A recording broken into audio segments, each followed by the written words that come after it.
they look like a runway. Does size matter as it relates to fashion photography? And if so, how much? Let's find out. Say hi to Ali, everyone. In a casual red jumpsuit, which is very cool. Yeah, exactly, very casual. We're obviously going high-end fashion here. Glossy finish and all these sorts of things that we need to bear in mind. We're almost showing off the outfit as much as we are the person. And for this one, we have a lot of reflective surfaces. We have the reflective suit itself, we have a reflective chain, we have reflective tights down there, and we have reflective boots down there at the bottom. So lots of reflective surfaces. We're gonna end up with a high contrast image. So why does the size of our light matter in this shoot? We're going to take you through from one extreme to the other and show you that you can achieve high-end fashion images without the need for super expensive equipment. We're going to be working on a white backdrop here today. So we've just got a simple white background. We're going to ask Ali to come all the way to the back of the studio here. We're going to show you two setups today. They're both going to be single light setups. The first one here is our Elinchrom 3, which is on a massive, nearly 1.5 meter octobox here. Octobox there is the 8-sided softbox. It's nearly circular, so it's nearly the same as the sun there. They make it circular like that, so you get nice circular catch lights in the eyes that look like the sun and mimic being outside in the daylight. I'm not outside on the daylight. I'm working in my studio with off-camera flash. Ali's going to pose up here for me. She's a very professional person. She knows exactly how to pose. We're just going to do some sort of power pose there for me, something in there, something that brings the hand in there and opens the body up towards me this way. So turn the body this way. Beautiful. Simple pose there, lots of angles. Remember, posing starts from the feet up. So whenever I'm showcasing, if you relax that pose for me just for a second, let's just do this. So when I'm asking a model to pose, I want you to go, do a pose. Look how confused and awkward that was in terms of like building a rapport with someone. It's awful, wasn't it?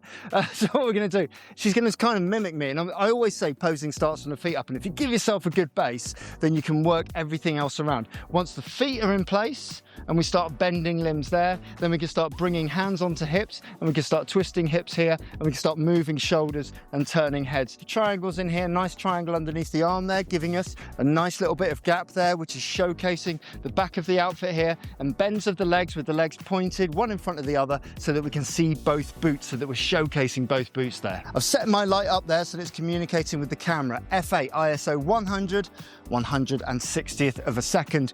We're just going to come just a little bit lower here for me, just for the first shot. Oh, and before I do that, we've got two white reflectors here. One white reflector on this side, one white reflector on this side. So we're creating like an artificial softbox. So although the light is coming in from the side, 45 degrees up, 45 degrees round, and 45 degrees down towards Ali, it will still bounce off of this, bounce off of that. It'll even bounce off of the ceiling. We should get a nice, evenly exposed image here. Simple shot looking straight down towards me here in 3, 2, and 1. And your first shot there is coming exactly as I predicted. Look, it's exactly as I predicted there. If we wanted to, there's a little triangle underneath the arm. If we wanted to mimic that and create a little bit of symmetry in the picture, that back arm's going to come up just underneath the chin. And we're going to create another triangle at the top, giving you a posing workshop. I'm going to advertise this as something else, but now it's a posing workshop. That's cool. Turn the head slightly towards me and a little bit more gap between the legs. Give yourself a bit more of a base. This elbow goes back just a little bit. 3, 2, and 1. Beautiful shots, super shots there, something a little bit different and something that's got good angular between. If you turn around so you're facing towards me, we're just going to do something that's a bit more straight on. Again, I don't need to move anything with this lighting setup. There we go, one little step in front, which is just tapering and giving a shape and symmetry there with the hands on the hip. Straight down the middle of the lens there for me, 3. Chin up just a fraction there for me, 3, 2, and 1. Beautiful. Lovely shot. So this is a very simple fashion lighting setup, a bit like shooting fish in a barrel. You can't really miss when you're using a massive light that's nearly as big as our model. So we know that spread of light is going to be nearly as big as the model. But how do we elevate this to a more fashion look? Well, what we can do is we can actually use a much cheaper solution to the lighting setup without the need for big softboxes, and with the most affordable flash that you can possibly get. And we're going to set that up now. And we're back. We've replaced our massive softbox with this. It's the Elinchrom 1. It's the entry level Elinchrom light. And we're just going to turn it on at the back here. And all we've done is we've put it on with a reflector cup that doesn't have any modification on it at all. So essentially it's a bare bulb setup. Bare bulb meaning that there's no real modification or softening of the light in front of the bare bulb itself. The cap is just going to filter the light slightly, but ultimately it's just going to spill out of the front of this reflector and on to Ali in the shot. However, because it's a smaller light source, it should be a harder light source, and it should give us that more fashion edge to the contrast within the picture. Any sort of pose that you want to do, that exactly the opposite of what I said you should do when you're posing, not literally any sort of pose there. Similar sort of pose to what you did before, that's perfect. Really lean into the back there for me on this one, that's perfect, and open the body up towards me. Perfect. All the hair over one side of the face if we can. It's great, yeah, that's perfect. The only other change that we've made is that we've got 2 black reflectors either side, so we're controlling the spill of light. There will still be a little bit of bounce up from the floor, a little bit of bounce up from the ceiling, but ultimately from the sides, we're giving ourselves a little bit more contrast and control down the side of the suit, the side of the outfit. We've measured this out to exactly the same settings. Turn your body very slightly this way there for me, your face very slightly this way, that's good, hold that there. And there's your first picture there with a really harsh shadow in the background, but much more angular features and much more contrast in the picture. To eliminate that shadow, what I'm going to do is I'm going to get Ali to work much closer to the back of the studio. So go all the way to the back of the wall there for me. Because she's moved 1.5 meters that way, I need to move my light 1.5 meters that way. And what I'm actually going to do is I'm going to bring it round right in front. So that almost mimics having a flash in the hot shoe on top of my camera. But it's a much bigger flash than the hot shoe is going to give me, and it's still angling down at 45 degrees. Because it's quite high, that shadow is right behind Ali, and what we should do is we should get a lot of really high contrasty, fashion-like images like that. Now, superpower here. I'm going to push this to its highest possible power setting, and I'm going to move it back about 2 meters there. I'm going to lift it up so it's a little bit higher, so that line is still going, and it's still going to hit Ali just around about by the head. And because of the inverse square law, where I've moved it away, this light is now less powerful, so I need to amend the settings in my camera.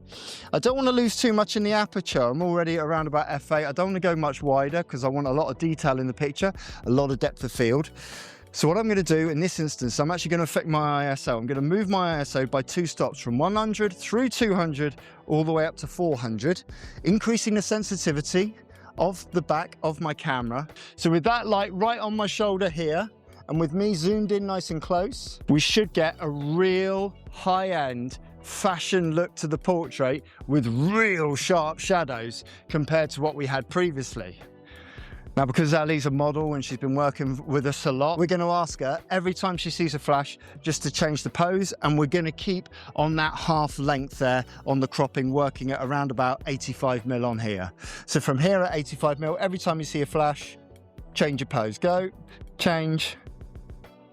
And now come so you're facing straight on towards me there for me here if we can. That's lovely.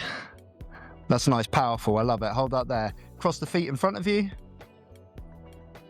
Perfect. Shoulders forward just a little bit. Turn your head so you're looking off to the side here for me that way. Eyes back towards me. Beautiful.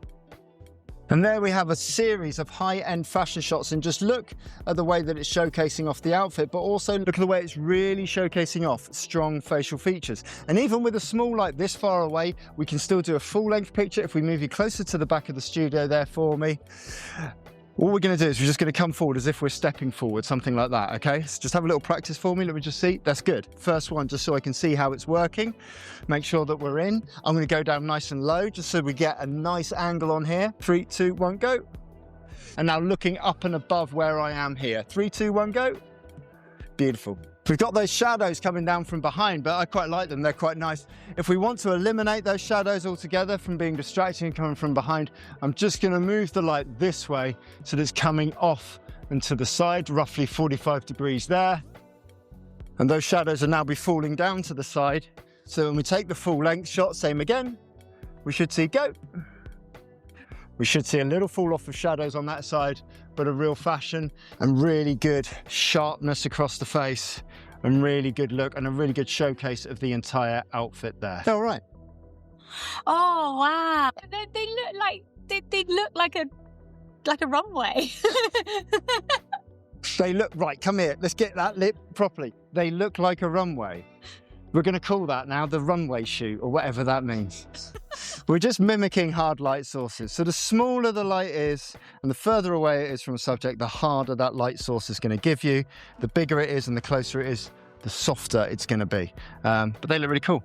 If you like this video, say nice things about it, give us a thumbs, leave a comment below if you've got a question. You can follow me at nofussmust.com. You can download my free posing guide or one of my 1 light, 2 light or 3 light courses. You can get a portfolio review, or you can book a one-to-one or group session in person in here to get hands-on experience at our Portsmouth studio. Thanks very much for watching. Thank you, Ali. Thank you. All the best.